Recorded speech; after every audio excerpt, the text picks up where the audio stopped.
পাঠিয়ে কোনো লাভ নেই। আমি কেন যেতে চাই সংসদে যাওয়ার জন্য, এখানে আসছি কেন?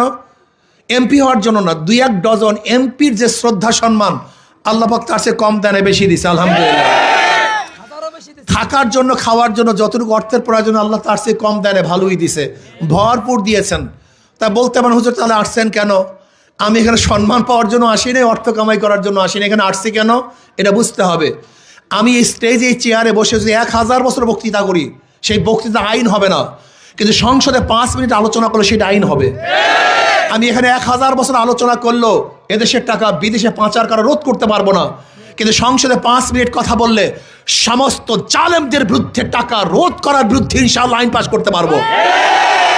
এখানে 1000 বছর কথা বললেও ওই কানাডায় বেগম পাড়া করার থেকে আমরা বিরত রাখতে পারবো না, কিন্তু সংসদে 5 মিনিট কথা বললে ওদের সমস্ত মুখোশকে উন্মোচন করতে পারবো। কথা ঠিক না? এখানে 1000 বছর কথা বললেও গরিবদের অধিকারকে ফিরিয়ে দিতে পারবো না, কিন্তু সংসদে 5 মিনিট কথা বললে কথা কয় না। এই চেয়ার আর সংসদের চেয়ার এক চেয়ার না। এই স্টেজ আর সংসদের স্টেজ এক স্টেজ না, বহুত পার্থক্য। এই জন্য আমরা চাই এই দেশটাকে জুলুম মুক্ত দেশ করতে। মুসলমান, হিন্দু, বৌদ্ধ, খ্রিস্টান প্রত্যেকের অধিকারকে ফিরিয়ে দেওয়ার জন্য চাই। ধরে নেন আমি যদি নির্বাচিত হই, আপনাদের ধারণা কি আমি কোনো হিন্দুর টাকা মেরে খাবো?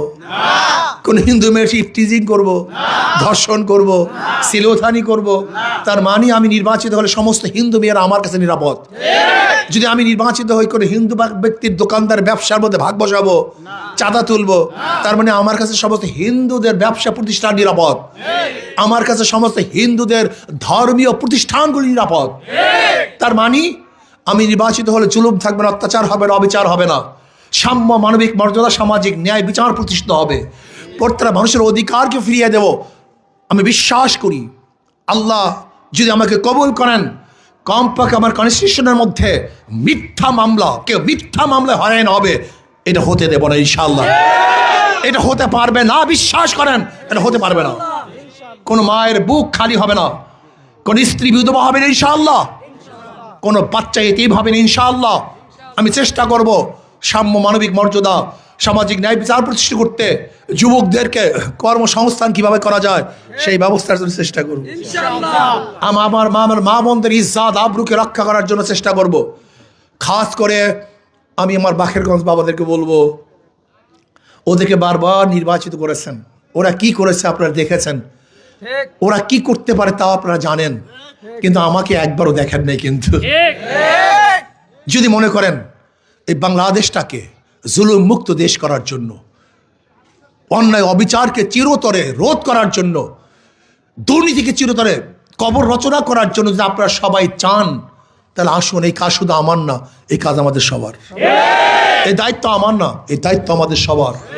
মুসলমান, হিন্দু, বৌদ্ধ, খ্রিস্টান, মুরব্বী, যুবক, পুরুষ, মহিলা, সবার দায়িত্ব। এই কাজ শুধু আমার না, এই কাজ আমাদের সবার। এটা আমার দায়িত্ব না। এ দেশকে বিনির্মাণ করার দায়িত্ব শুধু আমার না, এ দায়িত্ব আমাদের সবার।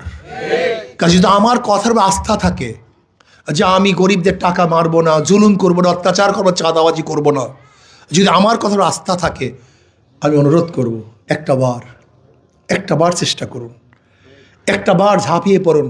ইনশাআল্লাহ যদি আমার পক্ষে, হাত পাকার পক্ষে আপনারা নামেন, আপনাদের মুখে কালি লেপন হবে না, ইনশাআল্লাহ লজ্জিত হবেন না যে আহা করলাম কি হইল, হবে না। আপনাদের হাসি আরো বাড়বে, সুখ শান্তি আরো বাড়বে, আনন্দ খুশি আরো বাড়তে থাকবে, কমবে না ইনশাআল্লাহ। গরিবরা বুঝেই না আমরা ওদের আপন, সবচেয়ে ওরা বুঝতেই চায় না।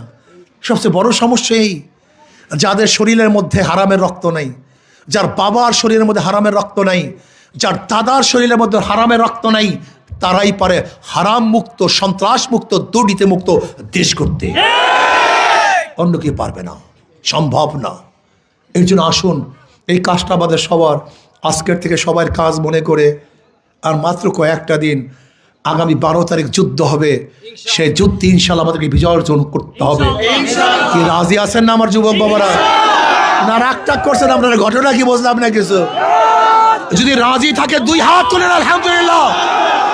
নারায়ে তাকবীর, নারায়ে তাকবীর। আল্লাহ আমাকে এবং আমাদের সবাইকে কবুল করে নেন। পাঠিয়ে কোনো লাভ নেই। আমি কেন যেতে চাই, সংসদে যাওয়ার জন্য এখানে আসছি কেন, এমপি হওয়ার জন্য না। 2-1 ডজন এমপির যে শ্রদ্ধা সম্মান আল্লাহ পাক তার চেয়ে কম দানে বেশি দিছে আলহামদুলিল্লাহ। থাকার জন্য খাওয়ার জন্য যতটুকু অর্থের প্রয়োজন আল্লাহ তার চেয়ে কম দানে ভালোই দিছে, ভরপুর দিয়েছেন। তা বলতে পারেন হুজুর তাহলে আসছেন কেন? আমি এখানে সম্মান পাওয়ার জন্য আসি না, অর্থ কামাই করার জন্য আসি না। এখানে আসছি কেন এটা বুঝতে হবে। আমি এই স্টেজে এই চেয়ারে বসে যদি 1000 বছর বক্তৃতা করি, সেই বক্তৃতা আইন হবে না, কিন্তু সংসদে 5 মিনিট আলোচনা করলে সেটা আইন হবে।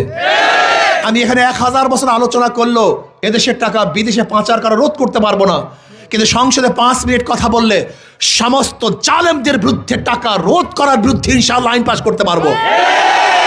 এখানে 1000 বছর কথা বললেও ওই কানাডায় বেগম পাড়া করার থেকে আমরা বিরত রাখতে পারবো না, কিন্তু সংসদে 5 মিনিট কথা বললে ওদের সমস্ত মুখোশকে উন্মোচন করতে পারবো। কথা ঠিক না? এখানে 1000 বছর কথা বললেও গরিবদের অধিকারকে ফিরিয়ে দিতে পারবো না, কিন্তু সংসদে 5 মিনিট কথা বললে কথা কয় না।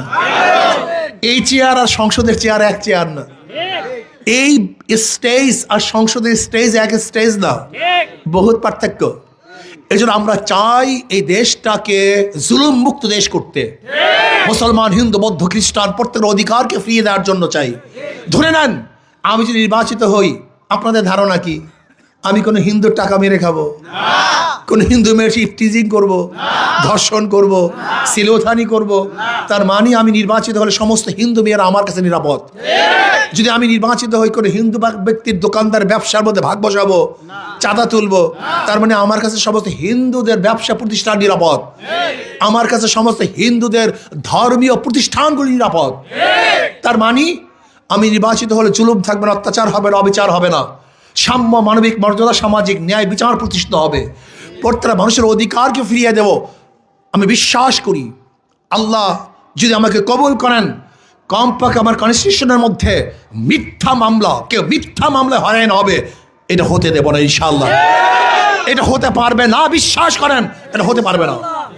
কোনো মায়ের বুক খালি হবে না, কোন স্ত্রী বিধবা হবে না ইনশাআল্লাহ, কোনো বাচ্চা এতিম হবে না ইনশাআল্লাহ। আমি চেষ্টা করব সাম্য, মানবিক মর্যাদা, সামাজিক ন্যায় বিচার প্রতিষ্ঠা করতে। যুবকদেরকে কর্মসংস্থান কিভাবে করা যায় সেই ব্যবস্থার জন্য চেষ্টা করব। আমার মা বোনদের ইজ্জত আবরুকে রক্ষা করার জন্য চেষ্টা করব।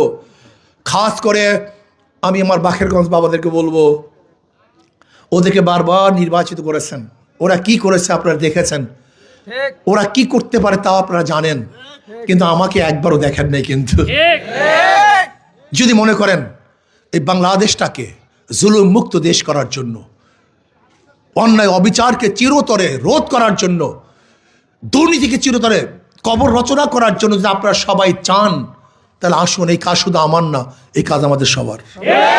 এই দায়িত্ব আমার না, এই দায়িত্ব আমাদের সবার।